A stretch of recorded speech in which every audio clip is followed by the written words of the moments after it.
जय सिया राम दोस्तों, कैसे हो आप लोग। आई होप कि आप सब बहुत अच्छे होंगे, स्वस्थ होंगे, मस्त होंगे और अपने लाइफ में ग्रोथ कर रहे होंगे। दोस्तों, आज इस वीडियो में हम महानंदा नवमी व्रत कथा के बारे में जानेंगे। तो आइए, यदि आप लोग सुनना चाहते हो व्रत कथा को तो आप लोग एंड तक वीडियो को ज़रूर देखिएगा और बने रहिए हमारे वीडियो में। दोस्तों, महानंदा नवमी व्रत कथा भारतीय संस्कृति में एक महत्वपूर्ण स्थान रखती है। यह व्रत विशेष रूप से उन भक्तों द्वारा किया जाता है जो सुख, समृद्धि और आत्मिक शांति प्राप्त करना चाहते हैं। महानंदा नवमी व्रत नवमी तिथि को मनाया जाता है, जो हिंदू पंचांग के अनुसार चंद्रमा की नवमी तिथि को होती है। यह व्रत विशेष रूप से उन महिलाओं के द्वारा किया जाता है जो संतान सुख और पारिवारिक सुख की प्राप्ति की इच्छा करती हैं। दोस्तों, महानंदा नवमी व्रत की कथा प्राचीन समय में एक छोटे से गांव में घटित हुई थी, जहां एक ब्राह्मणी नामक महिला अपनी संतान सुख की प्राप्ति के लिए बहुत चिंतित थी। वह बहुत दिनों से संतान सुख की प्राप्ति के लिए पूजा पाठ और व्रत करती आ रही थी, लेकिन कोई भी उपाय सफल नहीं हो पा रहा था। एक दिन वह भटकते हुए एक संत के पास पहुंची। संत ने उनकी स्थिति समझते हुए उसे महानंदा नवमी व्रत करने की सलाह दी। संत ने कहा, तुम्हारे सभी दुखों का निवारण इस व्रत से होगा और तुम जिस संतान की इच्छा कर रही हो वह अवश्य प्राप्त होगी। ब्राह्मणी ने संत की बात मानी और उसने अगले ही दिन से महानंदा नवमी व्रत का संकल्प लिया। व्रत का आरंभ नवमी तिथि को सूर्योदय से पहले स्नान करके और शुद्ध होकर करना होता है। इस दिन विशेष रूप से देवी की पूजा की जाती है। देवी की पूजा करने के साथ साथ पूरे दिन उपवासी रहकर भक्ति भाव से उनका स्मरण करना होता है। पूजा के दौरान देवी से संतान सुख की प्राप्ति की प्रार्थना की जाती है।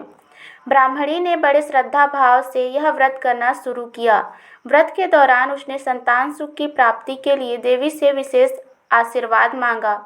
देवी ने उसकी पूजा से प्रसन्न होकर उसे आशीर्वाद दिया और कहा, तुम्हारे व्रत के फलस्वरूप तुम्हें संतान सुख मिलेगा और तुम्हारा घर आशीर्वादों से भरा रहेगा। कुछ समय बाद ब्राह्मणी के घर एक सुंदर बालक का जन्म हुआ और उसका परिवार खुशी से भर गया।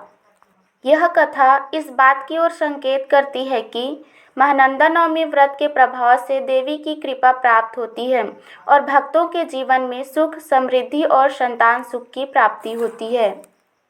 दोस्तों, आइए अब हम महानंदा नवमी व्रत के महत्व के बारे में जान लेते हैं।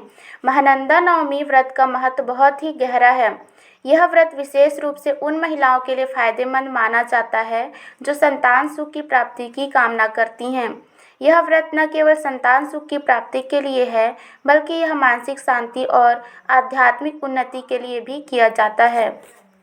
इस व्रत का मुख्य उद्देश्य संतान सुख की प्राप्ति है। बहुत सी महिलाएं जो संतान सुख के लिए परेशान होती हैं, इस व्रत को करती हैं। इसे संतान प्राप्ति का व्रत माना जाता है।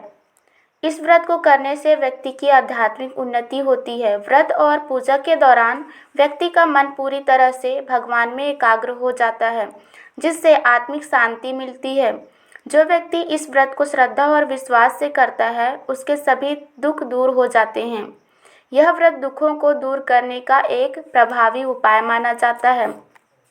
इस व्रत से परिवार में शांति और समृद्धि का वास होता है। जो व्यक्ति इस व्रत को करता है, उसके घर में सुख, शांति और समृद्धि बनी रहती है। इस व्रत को करने से भक्ति और विश्वास में वृद्धि होती है। भक्त भगवान के प्रति अपने प्रेम और विश्वास को और भी मजबूत करता है।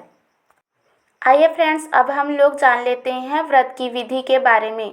महानंदा नवमी व्रत की विधि बहुत ही सरल है, लेकिन इसे श्रद्धा और निष्ठा से करना अति आवश्यक है।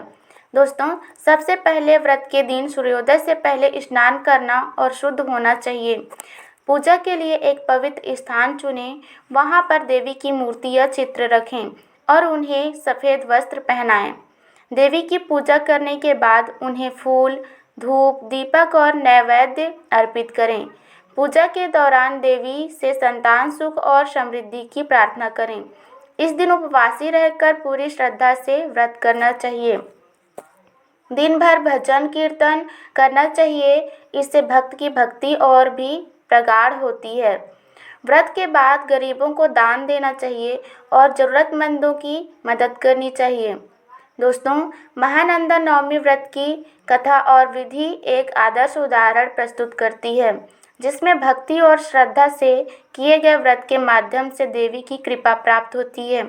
यह व्रत न केवल संतान सुख के लिए है, बल्कि यह मानसिक शांति, समृद्धि और आत्मिक उन्नति का मार्ग भी खोलता है। जो व्यक्ति इस व्रत को श्रद्धा और विश्वास से करता है, उसकी सभी इच्छाएं पूरी होती है। दोस्तों, आशा करती हूँ कि आप सभी को यह वीडियो समझ आ चुके होंगे।